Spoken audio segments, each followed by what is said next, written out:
Hello and welcome to Tameside Stadium here in Manchester for live commentary of Curzon Ashton versus Spennymoor Town. My name is Sam Fletcher and I'll be your commentator for this afternoon's fixture, and I'm joined alongside by Jack Franks. Spennymoor then find themselves in a wretched run of form, having lost their previous 3 National League North fixtures and are winless in their opening 4 matches. They currently lie 21st in the table, second bottom, and that is quite simply not good enough from a side we know can do much better.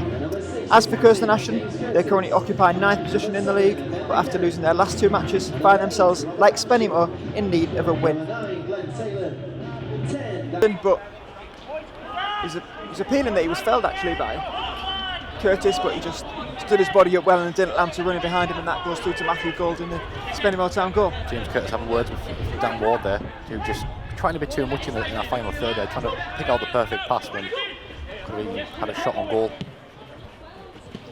Glenn Taylor turning on the halfway line and will shoot from over the halfway line. That's all! I was about to say that's a fantastic goal from Glenn Taylor, because he looked to lob goalkeeper Cameron Mason, who was off his line for about 50 yards out. I thought that was in. Dan Ward ahead of him, and Dan Ward intercepts Glenn Taylor. Oh, with a lovely back heel to release Ward. Ward going through McKenna. They've got a 3-on-2 here, Spennymoor, if they work it well. Ben McKenna up against Thornley, trying to go past him. He is past him. He's into the penalty area. He's looking to bring up a ball, and there's no advantage from the initial foul that Thornley pushed. Ben McKenna. From where we see the right hand side of Cameron Mason. Brogan then will shoot. It's just over the bar. There's a whipped free kick from Stephen Brogan. Goal will pump that long, looking for the head of Glenn Taylor, who's gone up against Shaw this time, moving away from Thornley. Brogan picks that ball back up for Moores and will attack through Ben McKenna down the left hand side. McKenna approaching the penalty area, will do well to whip this ball in. It's found Taylor, it's over his head, and he finds Taylor in the penalty area, and it's just wide. It will be a goal kick. Chance, big chance.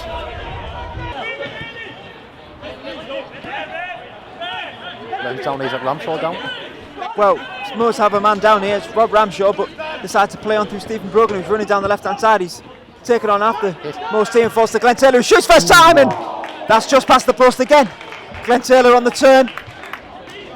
Looked to be arrowing into that top corner again, similar to the shot he had from just inside the Curzon Ashton half about 20 minutes ago, but being off target as Buddle throws that forward to Ramshaw. Ramshaw's onside and will approach the penalty area as he looks for Cogden inside the area. Cogden's ball down, and Cogden with the right kick will look to try and lob. Keeper Cam Mason. Curzon Ashton come away with the ball and they'll just kick that out of play, but that was a chance there for Moores, and that's Cam Mason's first save of the game as Cogden looked to over kick that into the net with an ambitious effort.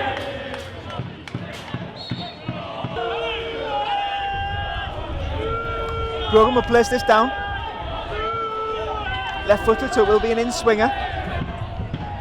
And he'll take that now, looking for Glenn Taylor. Taylor's up to meet it, but so is Shaw, and Shaw heads it to the near touchline where Curtis is there to keep that ball in play and whip another ball in, looking for Buddle. Buddle scores!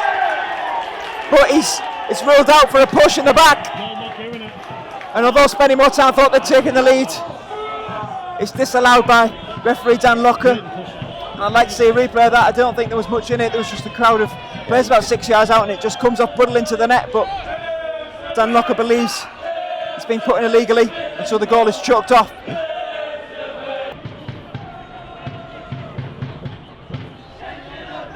Brogan's got Cogden ahead of him, decides to use Ward, and will play a 1-2 with Ward, and Ward's flicked effort down the right hand side has found McKenna. McKenna's got Brogan inside the penalty area now. He's got Taylor running through the front post, and decides not to use him. Find Ward, and that's off the bar! It's a fantastic save from Cameron Mason, just take that onto the bars. Dan Ward looked to left-footed culture finish into the near post, but it's a fantastic save from Cam Mason. I mentioned before that bit of luck that we need, and just 1 second, first goal arise, but that was everything right. Did everything right. What a save! A great underlapping run from Brogan. Here comes the signal again from Brogan as he approaches the ball now and whips that into the box, and we'll find Taylor with his head, and Taylor's header. He had no man round him. He had time to pick his spot, but it skewed off the top of his head and was wide right. Ashton finds Evans again in the centre circle. Evans going forward for Miller this time, and there's Wall to the right if he decides to use him. He does. He's got Brogan up ahead of him, and so we'll cut inside and find Elston. Elston trying to take on Buddle. Elston's inside the penalty area. Elston can go down under the challenge, and that's right across the face of goal, and Fortunately for Spennymoor, with Isaac Sinclair throwing in, it's gone out for a goal kick. He couldn't get there in time. Didn't see the crossfield ball in time, and Matt Gold has an opportunity to just kick this for a Spennymoor goal kick instead of restarting from the centre circle. But McKenna gets the ball under control. That's a fantastic first and second touch to get away from Halls, and Halls is trying to bring him down here, and Ben McKenna still has the ball and is trying to go into the penalty area, but referee Dan Locker has pulled up for a free kick here. He didn't let him play advantage.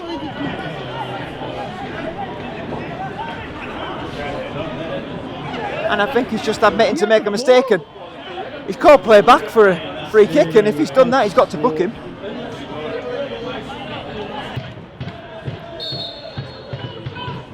And he'll do so now as Shaw clears it, and it's headed away by Wall, with Chandler looping the ball in with the outside of his right boot, and that's got to be a foul from Taylor, but play on, says the referee. Cogson's found Ramshaw will skew that wide. He was offside anyway, it wouldn't have counted. Just number 8, and he's got Curtis for company. Curtis got hold of his arm there, and if he falls over it could be a foul, but referee's not seeing it that way. And so Rowe will pick up possession for Ashton and go forward through Halls, but Cognay's nicked that, and Cognay can come down the left hand side here. He's got Taylor sprinting into the box if he decides to use him. Cognay inside the box now for Spennymoor Town, find Glenn Taylor, and that's into the net, and that will be 1-0 Spennymoor Town. Cognay nicked that high up the field down the left hand side and ran into the penalty area, beats his man, put it on a plate for Glenn Taylor, who I think his shot took a deflection, but the deflection took it into the net, and that's Curzon Ashton 0, Spennymoor Town 1. Yeah, more than who's have deserved that. So many chances this game, and Glenn Taylor, he's had a few of them, and eventually when he does get his goal, it requires that bit of luck I've been talking about. Doesn't hit it cleanly, but he takes it nick and just loops over Cameron Mason. With great work from Gavin Coggan initially to win the ball, and it could be a big moment in Spennymoor's season. Askew to Sinclair down the left hand side here for Curzon Ashton as they look to come forward. But it's found Askew. Askew back to Rowe. He's got Anderson there for company,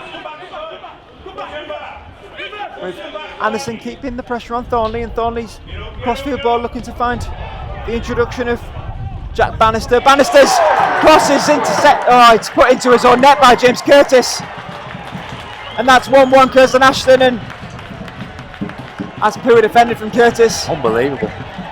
It's I think it's turned in by number 15, Saunders.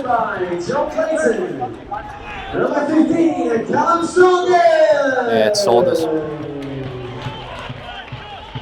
And Ward on the right wing plays a 1-2 with Chandler to cut inside. We'll feed Roberts. Roberts can go forward now. Roberts looking forward for Dan Ward. It's out of penalty. He's gone down, and that's appeals for a penalty waved away by referee Dan Locker. But Dan Ward looks to be body checked inside the area, and Mason can clear for Ashton.